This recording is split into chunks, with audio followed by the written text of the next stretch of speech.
I am Penelope, author of epic fantasy and paranormal romance, and welcome to my imaginary friends, a look behind the scenes of an author mapping the worlds in my head and making them a reality. Hello friends, today is Sunday, September 26th, 2021, and this is episode 139 of My Imaginary Friends. I'm Leslie. So, I just got back. I just drove back up from Virginia Beach this morning. I got home, I scrounged around in the refrigerator for something to eat. I hope my husband didn't want those 2 chicken legs. I really hope he was leaving them for me. And while it's quiet, while he's at work, I decided to record. I got up at 5 this morning. As I'm recording this, it's 11 a.m. I had a good trip back and forth, and I was in Virginia Beach because of the Hampton Roads Writers Conference, where I did my first keynote speech. So that is this week's best thing. If you listened last week, I think I was talking about writing the keynote, and that was a little bit harrowing. But because I write every morning with my friend Inez Johnson, I was talking to her about what should this thing be about. And I had watched some YouTube videos and just done some research about how people write these types of things. And she gave me some ideas. We bounced ideas back and forth, which is always nice to talk to someone about things, whatever you're writing, whether it is a novel or a keynote. And then I got good feedback afterwards. I wrote it, I practiced it a couple times, I practiced it in front of my husband. He gave me the okay, and he's a pretty harsh critic, so I thought I was on the right track. The night before, I tweaked it, of course. I had it all set. I had actually printed it out because I was planning to use my iPad, but I was always want a paper backup in case of technology gremlins. And then, of course, the night before, I tweaked it. And people came up to me afterwards saying nice things. And part of me is always oh, they're just being nice. I know they don't have to say anything at all. They could just see me walking by and oh. But people made a point to come up to me and say, oh, it's a nice keynote, or I got something out of it, or it really inspired me, which I will try to just take it on face value and not assume that everyone is lying to me, which is the natural assumption. And then behind my back, they're oh, that was the worst thing I've ever heard. Those thoughts always come into play. But I think that I did a pretty decent job. I did get a critique. A woman told me that I spoke too fast, which I do. I talk fast. I was trying to talk slower, but the more nervous I get, I do talk faster. So that is something to work on if I ever give another one, or whenever I'm speaking in public in the future. I might speak too fast for you on this podcast, but you've got the little speed controls on your podcast player, so do what you need to do. So yeah, that was exciting and kind of terrifying, but I'm glad I had that experience. If I'm ever asked to do this again in the future somewhere, I will know that I can do it, which is always nice. So shout out to everyone at Hampton Roads Writers and the Hampton Roads Writing Conference, and any new listeners from that, welcome. Yeah, so that was this week's best thing. A very close runner-up, almost a tie, is this video that I will link to in my show notes, which is the Planet Wrap. It's been going around social media. I saw one of them. I think I saw the second one first, and then I went back a few days later and found the first one. So it is this guy, his handle is Keats Did It, and he is an incredibly talented rapper, and he does a rap as all 9 planets in our solar system. And he's got these t-shirts and sweatshirts with the different planet names and the little taglines. It is extremely entertaining, and whether or not you're a rap fan, it's got subtitles so you can tell what he's saying. I do recommend you at least check it out because he's just so talented, and why are you so talented? But it made me smile. And then if you watch this one on his Instagram, there is the coda because Pluto gets cut off, and then Pluto has his time to shine in another video, which is the one that I saw first. So check that out as well. Writing update. I ended up taking the week off from writing. I didn't plan to because I had failed to plan properly. I should know by now that I do need to take about a week off after I turn something in. But last week I turned in The Monsters We Defy, my 1925 fantasy heist, to my editor at Orbit after doing another revision pass after the developmental edits. And Inez Johnson was oh, so are you going to take some time off? I'm oh no, I've got lots of energy. I'm going to go right into the next thing. And that was a lie.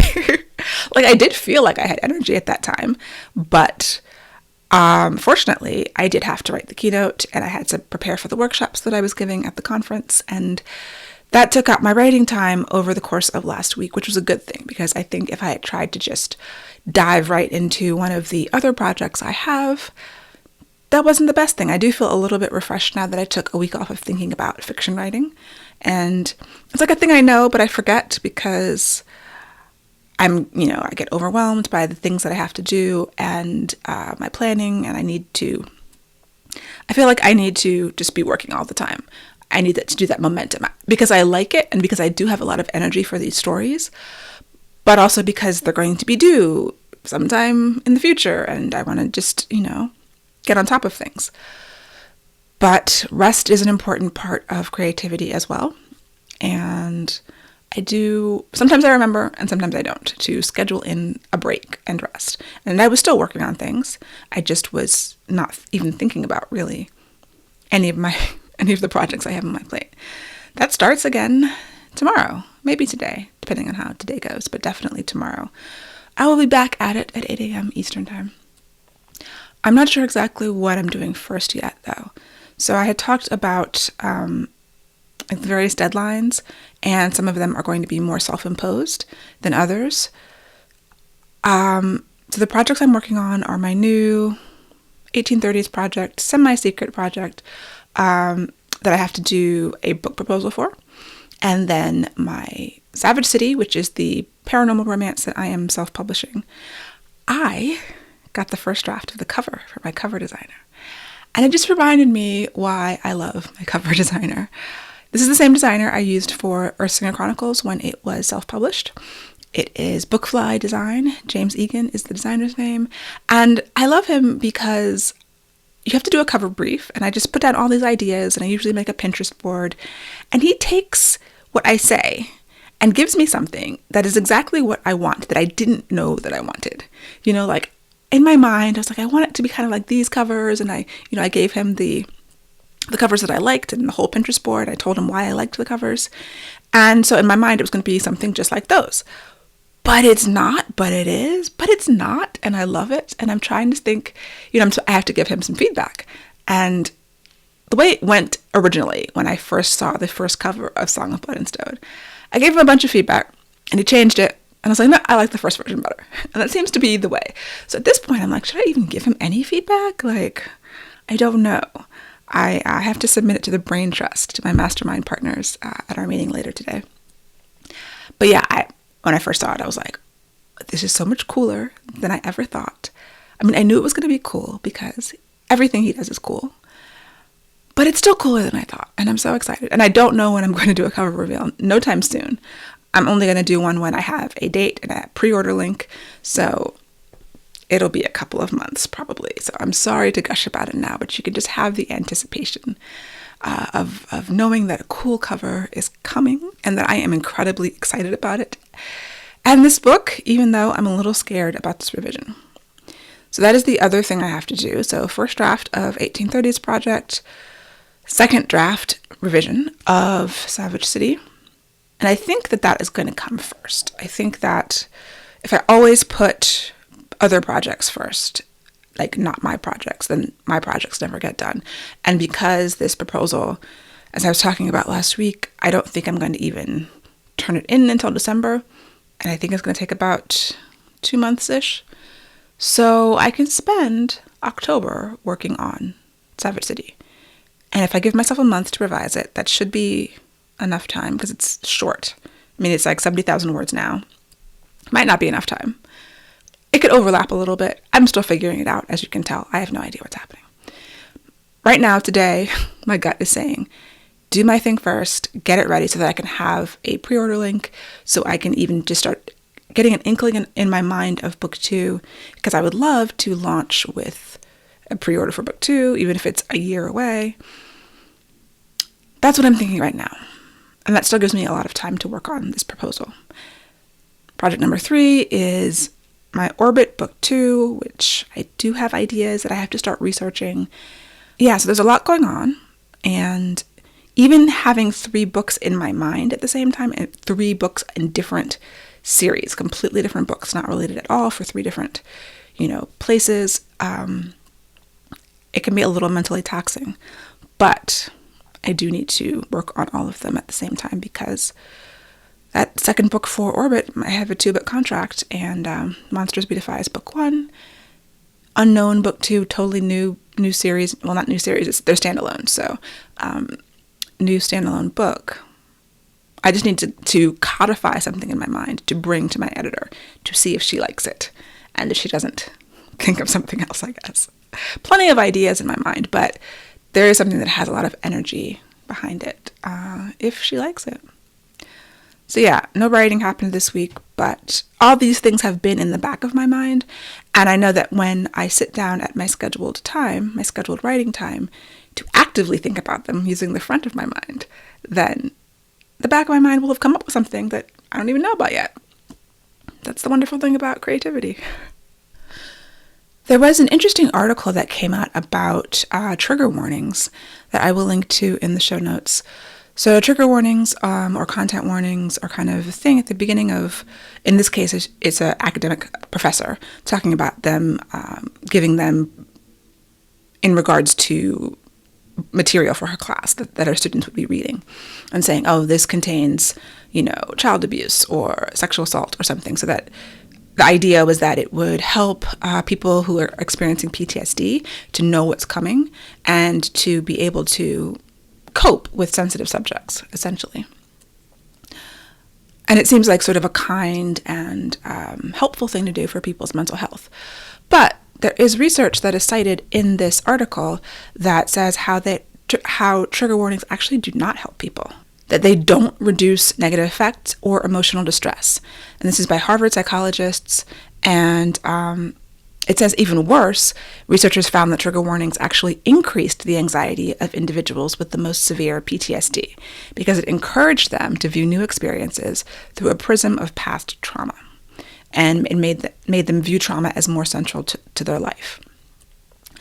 And that's interesting because I've always felt a little ambivalent about trigger warnings, and there's an interesting kind of tension because I do like to be warned when I'm going to see something that could be traumatizing, but at the same time, I don't want it to be mandated, and I don't know if I want it to be like official. Like the way I think of it is I'll talk about a book, and if I talk about a book that say has something like a very violent sexual assault in it, I will warn the person I'm telling. And especially if I know that person wants to be warned, I have a friend who's like, please tell me. And I'm like, yes. Normally I'm not reading those kinds of things anyway, but sometimes I happen upon them. And it has happened that when I'm just reading a book and all of a sudden there's just a very surprising, violent, and graphically described assault on the page. I'm like, whoa. And that makes me feel bad. I mean, I don't think it's a PTSD issue. Maybe it is. I don't know. But I can recall one specific book. There's a Juliette Marie book. And I'd have to look up the title. But yeah, it came out. I wasn't expecting it. And I was like, now, if I had known that it was happening, would that have made the reaction different? Or would I have just not have read the book? I mean, I don't know. It's impossible to say. On the one hand, it allows you to self-select the things that you consume as a consumer, knowing that you don't want to consume certain things. And that's your prerogative, and you should be able to do that. But the idea that we have to have these content warnings because they help people, the research says that it don't help people and they can actually harm. And I'm still sitting with that and digesting that. I know that Colleen Hoover, one of my favorite authors, got into trouble a while back, I believe, for saying that she didn't believe in content warnings. And I wonder if the people who were upset at her about that, if they knew about this research, would not be upset. I mean, you never know what people are going to get upset about. I think that there should be places where if I want to look it up, I can go there and look it up. But I don't think that it should be the responsibility of the author or the publisher to preface their material with content warnings. That's just my opinion. And even before I read this article. But on the other hand, as a reader, as a consumer, in that vein, I actually still would like to take the steps myself to find out, as opposed to turning to the first page and seeing a whole list of things that might offend someone or might potentially traumatize someone. It's a thorny issue, and a large part of me is like, there's no trigger warnings on life. There's no content warnings on real life, especially when you encounter a traumatic situation, when something happens to you, you're not going to get warned. And part of being able to live in this world is having some resilience and adaptability and dealing with all of the stressors. And terrible things happen to people all the time. And you have to deal with them. And there's no warnings for that. So expecting them and mandating them isn't a way to exist in the world in a successful, functional way, in my opinion. So yeah, the fact that there's research out that calls that into question is really interesting to me. So if you would like to read the article, I will put it in the show notes. Since I wasn't actively writing, I did watch some more TV. My cousin recommended a show on Netflix to me, and I watched it. I binged it essentially in one day. Actually, all in one day, because we took a break halfway through and we're like, we can finish this tonight. The show is called Clickbait. It's on Netflix, like I said. It's 8 episodes, 8 one-hour episodes. Plan to watch it in one day because it just each episode rolls into the next one with really good hooks, and you're going to want to know the answer. You're not going to be able to, my mom actually watched a couple, and then she's like, we're watching the rest next week. And I'm like, how? So maybe you're different. But for me, I was like, I need to finish this today. So it's got the guy from Entourage, Adrian Grenier, and Zoe Kazan, Betty Gabriel, known for her work on Get Out, her amazing performance in Get Out. And so the setup is a man, father, husband, is kidnapped, and he's put on the internet with a sign that says, when this video gets to 5 million views, I will die. And there's mystery of trying to figure out who took him and just trying to, save him and find out what's happening. I really, really enjoyed it. I was completely drawn in. It goes into some wild directions. It's the definition of twists and turns, and it's a really interesting structure that I'm actually thinking of using in a book, where each episode follows a different character and it's from their point of view. So the sister, the detective, the journalist, the wife, it goes through all of these people's perspectives in a linear story. So how they're dealing with it, and then what secrets they might have, and the part that they play in this mystery and solving it. And I really like that.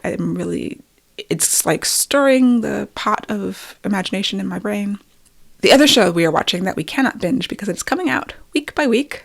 Like, who does that on streaming? But it's called Why the Last Man. It's on Hulu.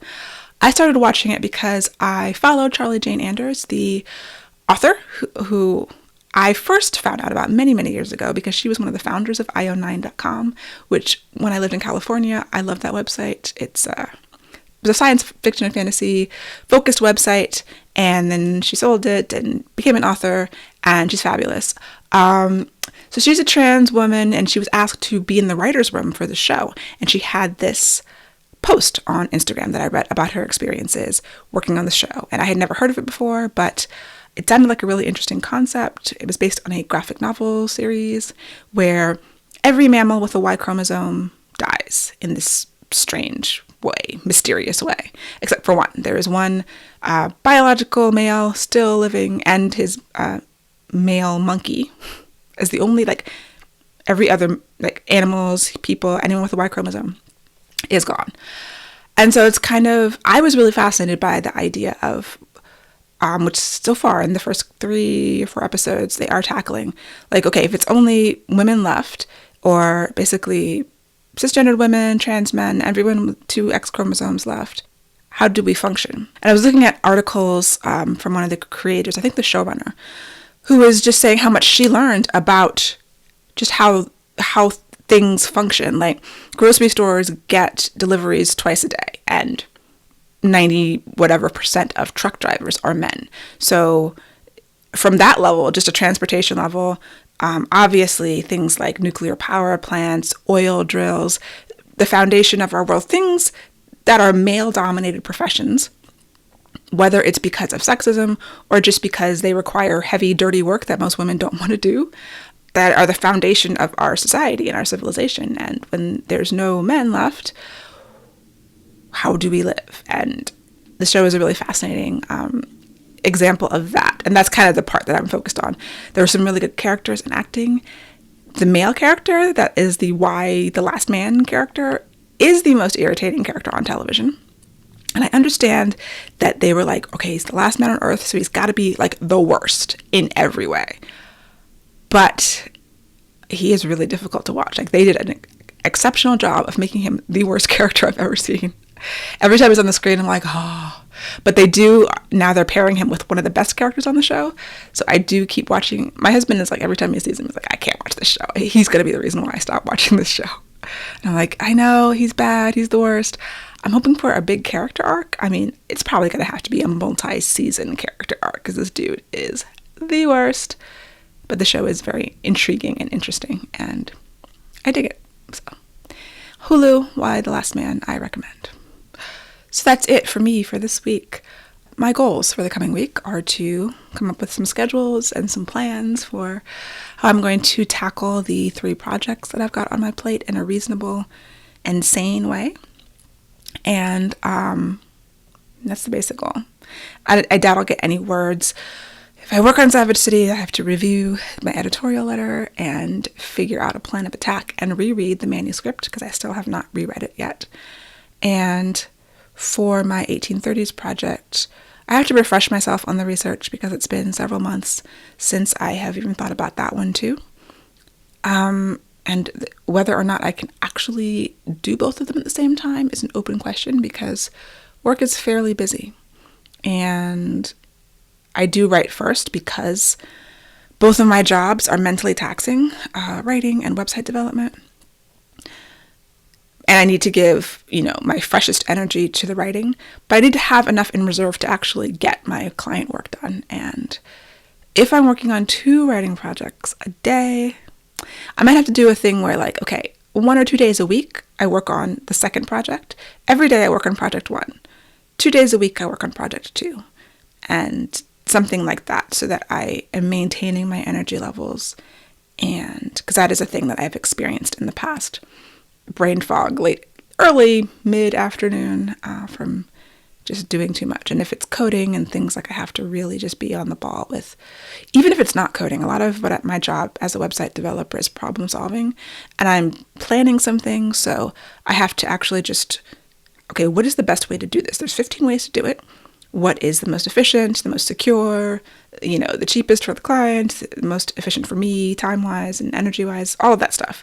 So that's a big part of what I do, and that just requires, it's a different kind, a different part of the brain. My bio talks about left brain, right brain, which is true, creative and technical, but whatever part of it is, both sides share the same, reserve of energy and of creative energy, I think. And I have to manage that really carefully. So that is the goal. But I am thinking about all kinds of marketing things for Savage City since I've seen this draft of the cover and so excited about it. If you are not on my newsletter, my author newsletter, make sure that you're on it. If you listen sporadically, if you listen regularly, then I'll be telling you about it. But always a good idea if you're interested in Savage City, which is lpenelope.com/newsletter. And I will talk to you next week. I hope that you have a wonderful week. For episode show notes and to sign up for the Footnotes newsletter and get the show notes in your inbox, go to myimaginaryfriendsshow.com. Subscribe wherever you get your podcasts and watch the video episodes on YouTube.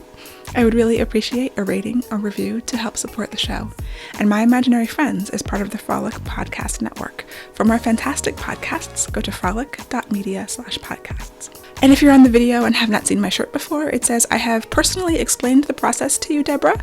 And it is a quote from Nora Roberts in response to a fan. This was a quote in the comment section of her blog to a fan who was basically complaining about why she didn't write more books every year and thinking that she knew more about publishing than Nora Roberts. And Nora Roberts knew her and apparently had personally explained the process to her before. And this short was made after that conversation went viral, and I had to buy it because obvious reasons, I hope.